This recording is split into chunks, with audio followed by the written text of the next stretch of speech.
Welcome back to another episode of Haunted and Historic Australia. Apologies for the delay in getting this video up. We did have a couple of technical issues, but we are back. And in this episode, we are looking at the lost village of Collingwood. Now, many of you might know the name Collingwood as one of the big AFL greats in Melbourne, the town of Collingwood.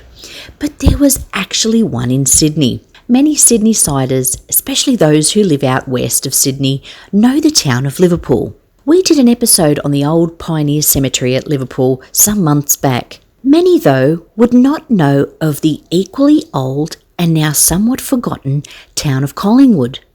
It was basically on top of Liverpool, but to the south, along the Georges River. The site was originally a meeting place for the Darug, Darawal and Gundungurra First People. Sadly, due to the European takeover, this place was lost to them for a time.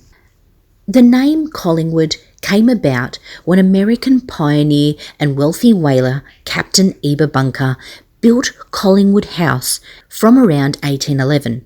The name Collingwood may have been a nod to his first wife Margaret, whose mother's maiden name was Collingwood and was a first cousin to Lord Collingwood, a baron in England. Bunker has been credited for catching the first whales in Australian waters in 1791. He wouldn't have been a favourite for Greenpeace.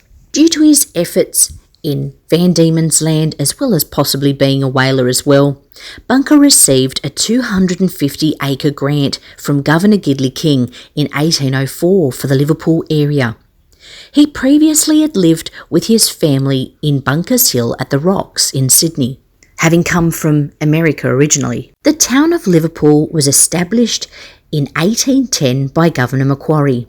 It grew rapidly after a track had been carved from Parramatta. It became the main stop south of Parramatta until Campbelltown came along in 1820. It is not known exactly when Bunker's farm and the Collingwood House were completed in their construction. The house was built from convict sandstone brick, a shingled roof with 2 bedrooms and a hall between them. The ceiling was 12 foot high. Some of the outbuildings included a kitchen, storage area, stables, coach house, slaughterhouse, stockyard, and convict huts, possibly for those who built the property as well as the servants on the farm. The Georges River was used to bring up most of the materials that weren't sourced locally. Margaret Thompson, his first wife, dies in 1808 from complications in childbirth. He marries another Margaret McFarlane, in 1810. She looks after the property and the children while he is away at sea. In 1821, while on a trip to England, his second wife Margaret dies. Upon his return, he marries Anne Minchin. She would be his third wife. She was also the daughter of Captain William Minchin, who was the landholder of Minchinbury. And we've also done a video of the Minchinbury estate in which he owned, so definitely go and check that out. Eba Bunker died at the property in 1836, aged 74. His wife Anne followed him the following year in 1837, which left the property to Bunker's daughter Charlotte, who had actually married George Foster Blackett, who was the superintendent of government cattle station at Ruddy Hill between 1820 and 1830. Sadly though, after investing £15,000 into developing the farm, including building a flour mill, the 1840s depression hit the couple hard and they were forced to sell. Originally the property was sold to Samuel Dean Gordon in 1845. He rented out the property for a few years and then on-sold the property in 1853 to James Henry Atkinson. He was an entrepreneur of woolen produce, organising an agricultural show in Collingwood in 1858. This boosted the town's success as well as that of Collingwood House, allowing him the money to make various improvements around the estate. The railway between Parramatta and Liverpool was built in 1856. Atkinson privately built a rail line to the flour mill, as well as a large railway storage warehouse and an abattoir, stockyards, a wool wash and fellmongery, and the paper mill. Aiming to have a large English mill town style estate, he built terrace style workers' cottages in Naggle Street, which was formerly Collingwood Street. Many of these cottages are still there today around the area. He also refurbished the Collingwood House. He'd hired William Weaver, an architect, to build this massive industrial estate. Go big or go home must have been his motto, because the Empire paper also stated that the amount of decoration put into the piggery was a lot more lavish than that of the homes of which the pig meat was going into. This was most likely why Atkinson ended up insolvent. In 1864, the Australian Paper Company took over the mill after Atkinson had to subdivide the estate. Machinery was brought from England and paper was made from rags and reeds collected from the Georges River, using the old disused Collingwood flour mill as a storage warehouse. The paper mill was at one time the largest in Australia and the largest employer of men, women and children in Liverpool. The estate passed through many hands and the Collingwood House was home to many, as it was usually leased out by the owners. The industrial side seems not to have been used very much, and most of it seems to have been abandoned and demolished in the late 1800s and early 1900s. In 1973, Collingwood House was restored by Clive Lucas, a heritage architect. So much work had been done to the outbuildings that at one time they believed that the kitchen was actually the Collingwood House. Thankfully, Mr. Lucas knew his stuff.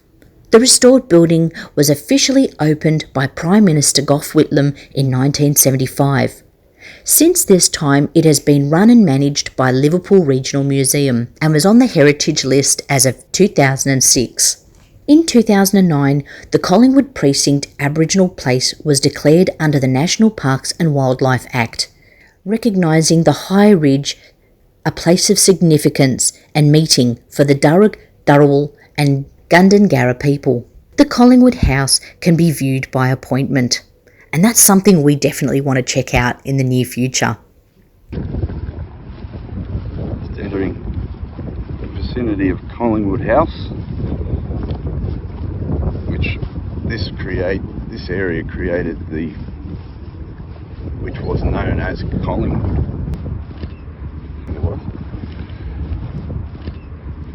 And this house was, I think it's a private residence now, but I'm sure that the whole area around here would have been part of their place, isn't it? You know.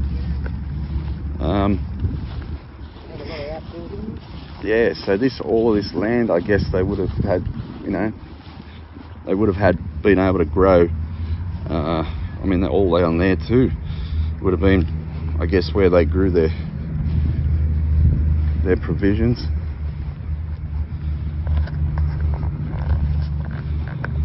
That's the old girl there. I believe it's a private residence. Put up some old photos of it as well, a little comparison.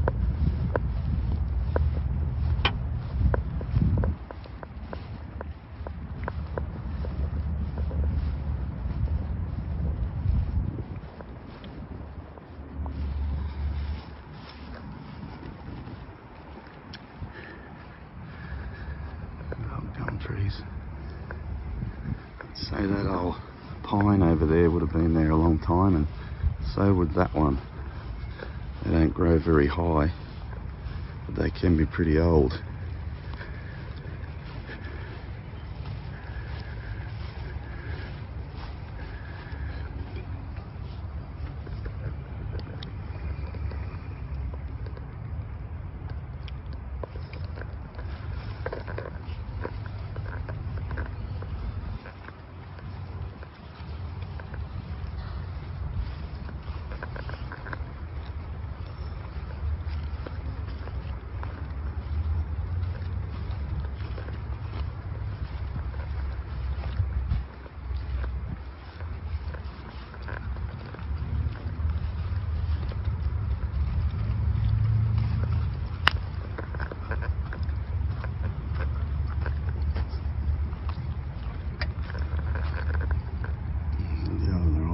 homestead there. You can see by the shape of that roof, that was something that they did back in the day. It's a peaceful little area, and we're so close to the Hume Highway here at Liverpool. It's quite a peaceful little spot. There it is there, 1810, Collingwood House. It's nice to see that they've kept it. So many times we've lost so many houses in Sydney over the years due to expansion, and I guess like Bungarraby House, they're left to ruin and they become derelict and dangerous. Unfortunately, unlike in the UK, they don't seem to leave the places empty, and as they do there, they seem to knock them down and rebuild. I suppose that's got to do with the fact that we always tend to stay on the coastline only in this country, because the rest is a desert.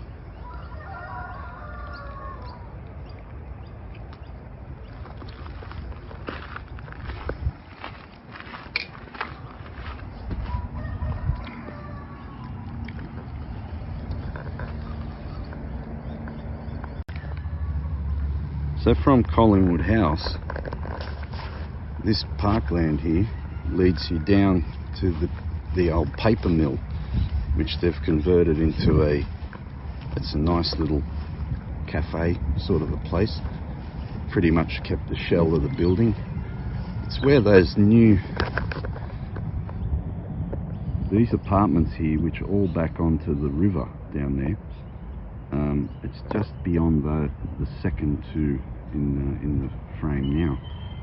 It's amazing how many of these apartment blocks they've built in this area. I'd like to be able to have a really good quality metal detector and come down here and see what you could find, because I'm sure there'd be something down here. Because this would have been, I'm almost certain it would have been part of the Collingwood House estate. This hill there, this hill area here.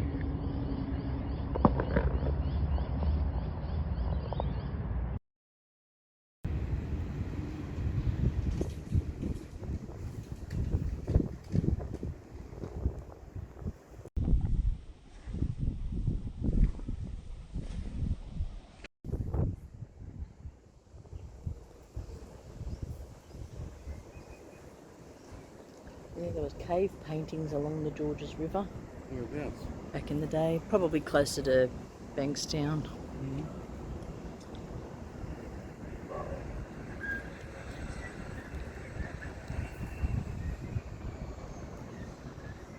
It's hard to, I can't see what I'm filming. It's really bright. We'll have to get down the side of it as well. We'll have to get down the side. I can't even see what I'm filming, it's so bright.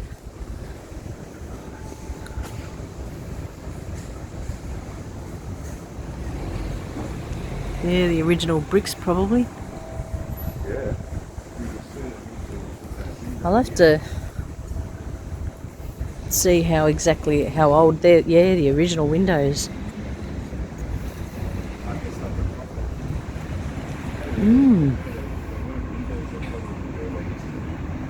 Toss stuff out. Well, there's one window there.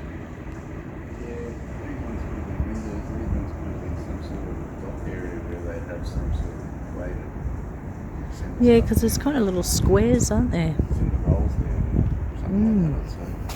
If you go inside this place, they've probably got some kind of a talk, like some kind of thing about it. It'd be good to walk around this whole building if we can.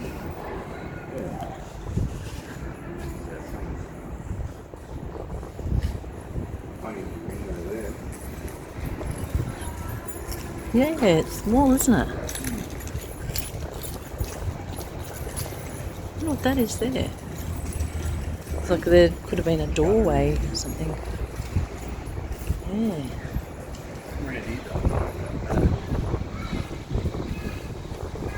Wow.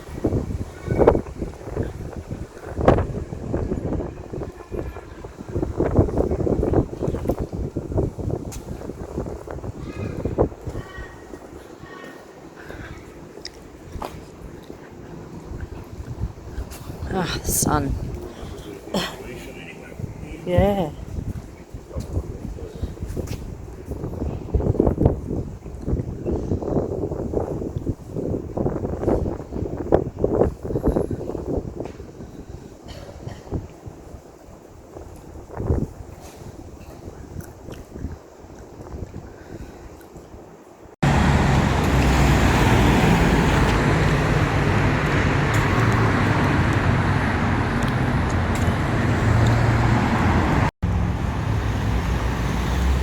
It's a nice.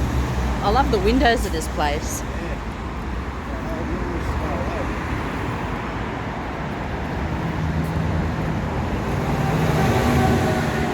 So noisy along here.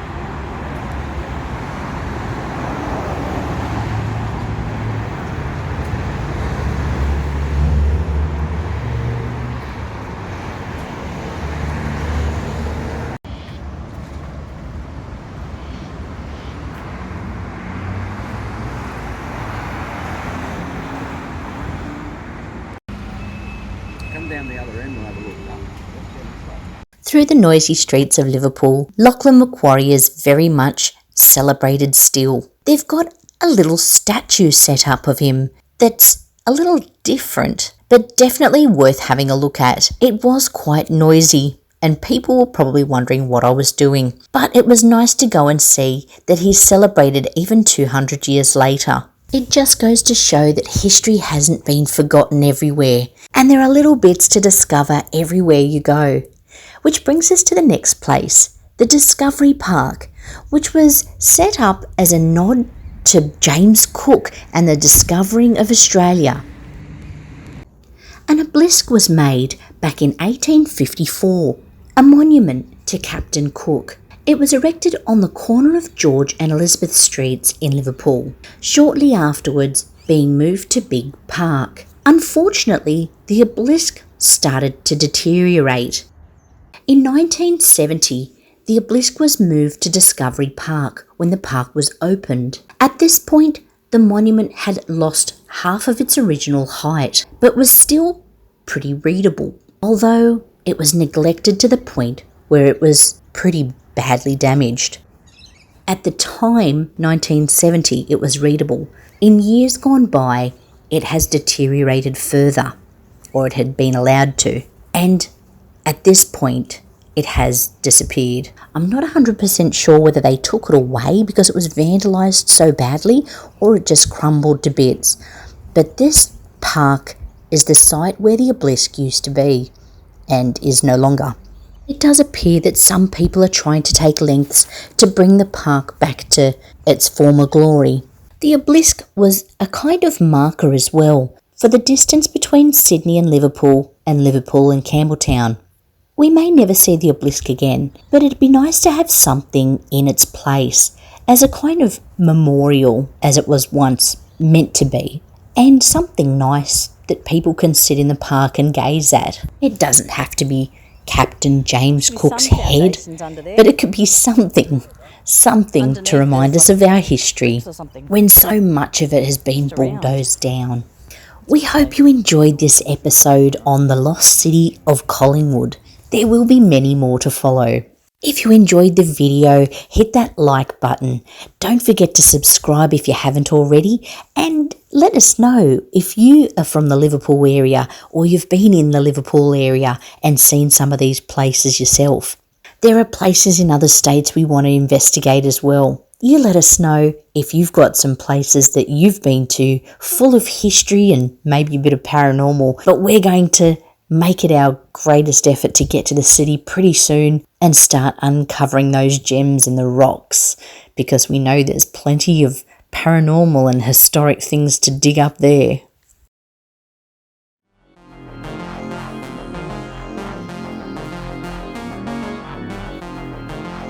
Aussie made.